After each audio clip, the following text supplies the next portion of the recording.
Welcome to this deep dive. Today, we're going way back in time, to the year 2001. Oh, well. Yeah, to the very dawn of the social internet as we know it. And we're going to be exploring this fascinating academic article called Children's Rights and the Internet by Stephen Hick and Edward Halpin. Hmm. And you might be surprised how relevant this piece remains, even, in our hyper-connected world of 2025. It's true. It's fascinating to see how much has changed since 2001. Yeah. But so many of these core issues, they remain, This Yeah. is like pre-Facebook, Yeah. pre-Twitter, even smartphones as we know them today. Wow. Yeah, it really sets the stage, doesn't it? Hick and Halpin start by painting a picture of the global landscape for children back then, poverty, child labor, exploitation. Right. They saw globalization and the internet as this double-edged sword, Yeah. capable of deepening these issues for a lot of people. Yeah. They called it a two-tier technological society. Mm-hmm.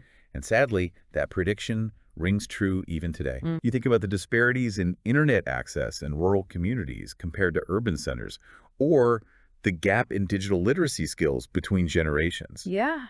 These are very real challenges for millions of children around the world. And it's not even just about access to technology, right? Right. It's about the ability to use it safely and effectively. Absolutely. That brings us to a darker side of the internet that Hick and Halpin did not shy away from: Yeah? child pornography. Hmm. They highlight the challenges of tackling this issue in a borderless online world, especially when, national laws just struggle to keep up. Well, one of the points I think they raised that really resonates today is this idea of the internet as like a global village, Yeah, where something happening in one corner of the world can instantly impact another. yeah. This interconnectedness, it Yeah. makes combating crimes like child pornography just incredibly complex. It's true. Think about how digital content can be created in one country, hosted on servers in another, and accessed by individuals anywhere. Right. It's a huge problem. Yeah. They discussed the U.S.'s Child Online Protection Act, Right. which focused on criminalizing harmful content distribution. Yeah. But then you have the EU's approach, which went beyond illegal content and targeted anything considered harmful to minors. Mm. It makes you think, where do we draw the line between protection and censorship in our digital world? It's a question we're still grappling with today, isn't it? Absolutely. Especially as technology advances and the lines between the real and virtual worlds become increasingly blurred. Right. And what's considered harmful to a minor is constantly evolving. Right. It requires a very nuanced approach. Absolutely. And Hick and Halpin advocate for international collaboration and Mhm. even self-regulation by the internet industry itself. Yeah. Concepts that are central to online child protection today. Right. It's this constantly evolving landscape, and it requires a multifaceted approach. Right. And, it's not just about laws and regulations. Mm-hmm. Hick and Halpin highlight the crucial role of international organizations and NGOs in this fight. They showcase some fascinating examples. Yeah. Like Korean Amnesty International and War Child Canada, which are using the internet in some really strategic ways. Yeah. Korean focuses on disseminating vital information globally. Mm-hmm. Amnesty leverages urgent action alerts to mobilize people around specific cases. Right. And War Child Canada empowers youth through connectivity, allowing them to become advocates for themselves. It's amazing. It's amazing to see the diverse approaches that these organizations are taking. It speaks to the adaptability and innovation that's needed in this field. Yeah. Korean recognized early on that the digital divide was a real obstacle. Mm. So they adopted a multi-pronged approach, Yeah. using email, their website, and even traditional paper publications to reach as many people as possible. Wow. They understood that information is power, Yeah, and yeah. everyone deserves access to it. Their strategy feels almost prophetic, doesn't it? Yeah. They were preparing for a future where information would be increasingly digitized, but also recognizing that not everyone would be on board at the same pace. Right. And then you have Amnesty International leveraging the internet's immediacy with their urgent action alerts. Oh, yeah. It's like sending a digital bat signal out to the world when a child's rights are being violated. It's a brilliant way to harness the collective power of concerned citizens to apply pressure where it's needed most. Right. And War Child Canada using the internet to connect youth activists globally. Yeah. It's incredibly empowering to see young people from different corners of the world coming together to advocate for their own rights. Absolutely. It's a testament to the internet's potential to break down geographical barriers and foster a sense of shared purpose. Yeah. Right. What strikes me is how forward-thinking these organizations were. Yeah. recognizing the internet's ability to amplify the voices of those who were often marginalized. Mm-hmm. They were pioneers in online child advocacy. They really were. Yeah.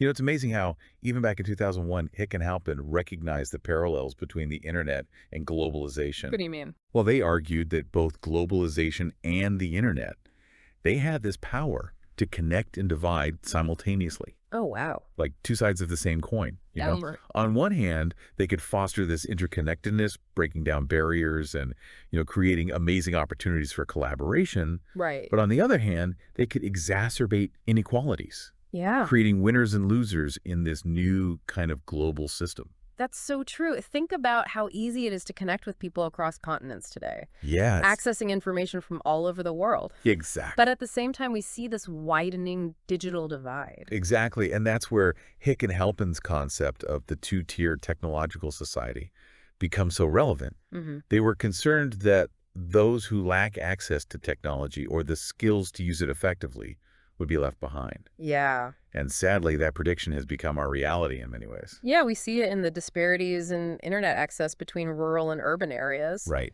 the lack of digital literacy programs in under-resourced schools, Mhm. and even, the generational gap in tech skills. Yeah. It's like we're creating a whole new layer of inequality on top of existing social and economic disparities. Right. And this digital divide has profound consequences for children, especially in terms of their access to education, healthcare, and, even future opportunities. So how do we ensure that both globalization and the internet are used to empower children, not exploit them? Well, Hick and Halpin offer some insightful recommendations. Okay. They advocate for building kind of like a digital safety net, Mm-hmm. one that involves, strong laws and regulations, Right. educational initiatives, and even support for organizations fighting for children's rights online. They also highlight the importance of self-regulation by the internet industry itself, Right. which is something we see more of today with social media platforms implementing policies to address cyberbullying and online exploitation. Right. But back in 2001, that idea was pretty radical. The internet was still like the Wild West back then, Yeah. much less regulated than it is today. Yeah. So Hick and Halpin's call for the industry to take responsibility for protecting children was quite forward-thinking. It's interesting how they also emphasize the need to listen to children themselves. Yeah. They argue that children shouldn't be seen as passive recipients of protection, Right? but rather as active participants in shaping the online world. Absolutely. They have such valuable insights and experiences to share, and their voices need to be heard. Yeah. After all, they're the ones using these technologies every day, navigating this digital landscape in ways we adults sometimes struggle to understand. It makes you wonder if Hick and Halpin were writing this article today in 2025. What would they say about the progress we've made and the challenges that remain? What stands out to you? I think they'd be amazed by the progress in technology and connectivity, Right. but also deeply concerned by the persistence of this digital divide Mm-hmm. and the emergence of new threats like online misinformation and extremism. Right. They might even point to the increasing commercialization of childhood online as a new form of exploitation. It's a reminder that we can't become complacent. Right. The internet is constantly evolving. Mhm. And so, too, must our efforts to protect children's rights in the digital age. I think they'd reiterate their call for international collaboration, urging governments and organizations to work together to create a more equitable and safe online environment for children globally. Now, let's dive a bit deeper into some of the specific ways organizations are using the internet for good. Okay. Hick and Halpin highlight information dissemination, rapid response networks, and connecting youth activists globally. Yeah. What strikes you about these approaches? It's the ingenuity and the adaptability that really stand out to me. Yeah. Each organization is leveraging the internet's strengths in unique ways to address specific challenges. Mm-hmm. For instance, they highlight CRN using their website and publications to provide really easily accessible information about children's rights, Okay. essentially building a digital library of knowledge Wow. for anyone to access. It's like they anticipated the rise of online information sharing and wanted to make sure that children's rights were a part of that conversation. Exactly. And then you have Amnesty International using the internet's speed and reach to create rapid response networks. Right. These networks can quickly mobilize action, when a child's rights are threatened anywhere in the world. It's almost like a digital version of lighting the bat signal. It is. They can call on thousands, even millions of people to apply pressure on governments or corporations to take action. And they showcase War Child Canada, which was ahead of the curve in connecting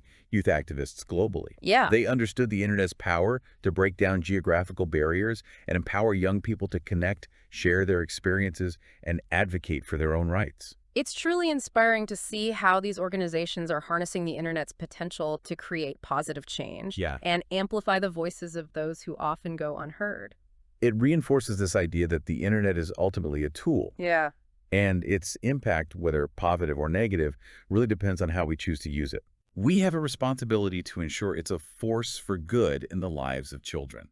Speaking of responsibility, Hick and Halpin also delve into some of the risks children face online. Yeah. They don't just focus on child pornography, they also discuss cyberbullying online predators and exposure to harmful content. Yeah, these are issues that unfortunately have become even more prevalent in our hyper-connected world. Yeah. Back then, they recognized that protecting children online would require this multi-pronged approach, Right. involving laws, education, parental involvement, and even industry self-regulation. Sounds like they were advocating for a digital safety net woven from many threads. Yeah. And honestly, that's still the approach we need today. Hmm. It's a collective effort that requires constant vigilance and adaptation as technology continues to evolve. Absolutely. But beyond just the external measures, they also emphasize the importance of empowering children themselves. They argue that digital literacy and online safety education are crucial. It's about teaching them to be critical thinkers, to recognize misinformation. Yeah. And to understand the potential consequences of their online actions. It's like giving them a toolkit to navigate the digital world safely and responsibly. Yeah. And it's not just about teaching them how to, use a computer or avoid strangers online. It's about fostering this sense of digital citizenship. Yeah. A sense of responsibility for their own online behavior and for the well-being of others in the digital space. That's such an important point. We need to move beyond simply protecting children from the dangers of the internet and empower them to be active, informed, and responsible digital citizens. It's about equipping them with the knowledge and skills they need to thrive in a world where the online and offline are increasingly intertwined. And to do that, we need to create a culture of open communication. Yes. Where children feel comfortable coming to us with their questions and concerns about the digital world. Trust and open dialogue are essential. Yeah. We need to make sure children know they can come to us for help without fear of judgment or punishment. It's about creating a safe space for them to explore, learn, and grow in the digital age. That's a beautiful way to put it. Yeah. It's about recognizing that protecting children's rights in the age of the internet is about so much more than just laws and regulations. It's about fostering a culture of respect, responsibility, and empathy online. Ultimately, it's about ensuring that the internet is a force for good in the lives of all children, empowering them to reach their full potential and contribute to creating a better world. Now, as we move towards the final part of our deep dive, let's shift our focus to Hick and Halpin's concrete recommendations for action. They laid out this roadmap for protecting children's rights in the digital world that remarkably remains relevant even today. Hick and Halpin's first recommendation, it focuses on strengthening international cooperation. Which makes sense considering how easily the internet, crosses borders. Exactly. They recognize that crimes like child pornography and online exploitation, they often involve perpetrators and victims in multiple countries. So making a coordinated global response, absolutely critical. It's like trying to solve a puzzle where the pieces are scattered across the globe. Right. You need everyone working together, sharing information, and coordinating their efforts to even see the full picture. Precisely. They call for greater collaboration between governments, law enforcement agencies, international organizations to harmonize laws, share intelligence, and streamline investigations. Right. Think about how much more effective we could be in combating these crimes if we break down those jurisdictional barriers. It would be a game changer, wouldn't it? Absolutely. And they don't stop there. I know. They also emphasize the importance of involving civil society organizations and the private sector, recognizing that everyone has a role to play. It's a true collective effort. Yeah. We need tech companies developing robust safety features, Right. educators integrating digital literacy into curriculums, and even parents engaging in open conversations with their children Right. about online risks and responsibilities. They paint a picture of a multi-layered approach to child protection online, Yeah, where everyone is working together to create a safer environment for children. exactly. Their second recommendation dives into the idea of self-regulation by the internet industry itself. Right, and this is an area where we've seen significant progress since 2001. Absolutely. Social media platforms have implemented policies and tools to address cyberbullying, online harassment, and even the spread of child sexual abuse material. Right, think about all the reporting mechanisms we have now, Yeah. or the algorithms designed to flag harmful content. It's amazing. It is, but as technology evolves, so do the challenges. Right. Hick and Halpin argue that the industry needs to be more proactive in identifying and mitigating new risks. It's like a constant game of cat and mouse, isn't it? It is. As soon as we develop a solution for one problem, a new one pops up. Exactly. We need the tech industry to be anticipating these challenges and building safeguards before they become widespread issues. And they call for greater transparency and accountability. Imagine a world where tech companies regularly publish these detailed reports on their efforts to combat child exploitation, Okay. allowing the public to hold them accountable for their actions. It would certainly create a powerful incentive for them to prioritize child safety, wouldn't it? I think so. Now, their third recommendation might be the most crucial of all, Okay. investing in education and awareness raising. Yeah, because knowledge is power, right? Right. We need to empower children with the skills and knowledge they need to be safe and responsible digital citizens. Think about it. We teach children how to cross the street safely, Right. how to stranger danger in the real world. Why wouldn't we do the same for the online world? Exactly. We need these age-appropriate digital literacy programs integrated into school curriculums, Yeah. teaching them about online safety, responsible social media use, and media literacy. It's about giving them the tools to critically evaluate the information they encounter online, recognize misinformation, and understand the potential consequences of their online actions. Yeah, imagine a generation of children who are not just passive consumers of online content, Right.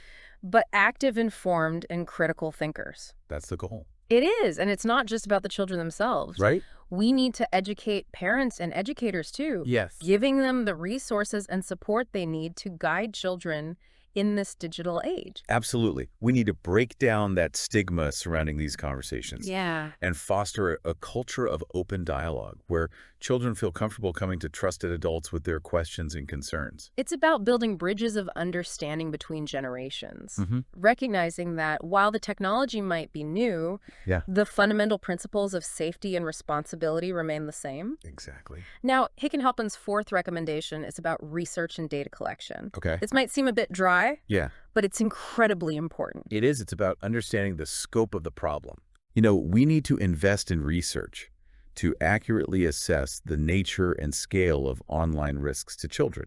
Think about how much more effectively we could tailor our interventions and allocate resources if we had accurate data on things like cyberbullying prevalence Right. or the pathways children are exposed to harmful content. It's like building a house on a solid foundation. Yeah. You need that solid research base to inform policy development, prevention strategies, and educational programs. And they emphasize the importance of data privacy and ethical considerations throughout this process. Right. We need to ensure that any data collected about children's online activities is used responsibly and ethically, always prioritizing their best interests. It's a delicate balance, isn't it? It is. We need data to understand the problem, Yeah, but we also need to be mindful of children's privacy and autonomy. absolutely. And finally, their fifth recommendation brings us full circle back to the heart of the issue, Okay. promoting children's participation. Right. It goes back to that fundamental principle enshrined in the UN Convention on the rights of the child, the right to be heard.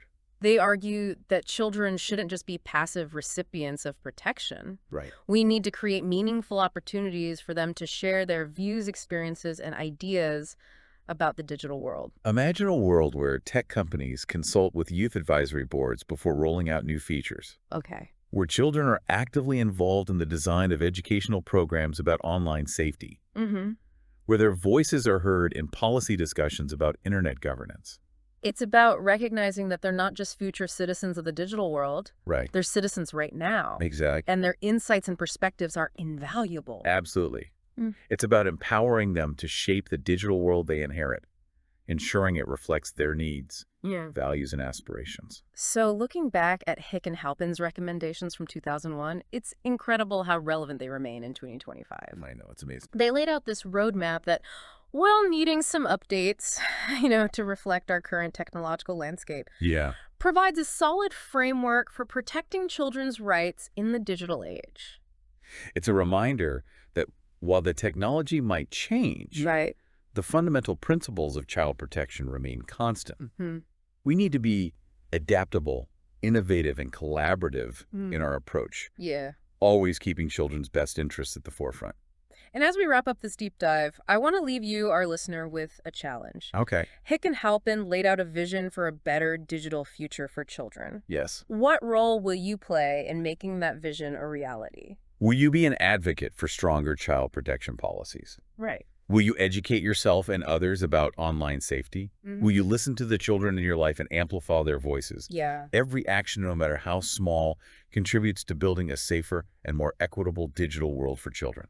Thank you for joining us on this journey back to 2001 and for engaging with these important issues. Yes, thank you. Until next time, keep exploring, keep questioning, and keep advocating for a better digital future for all children. Their future and the future of our world depends on it.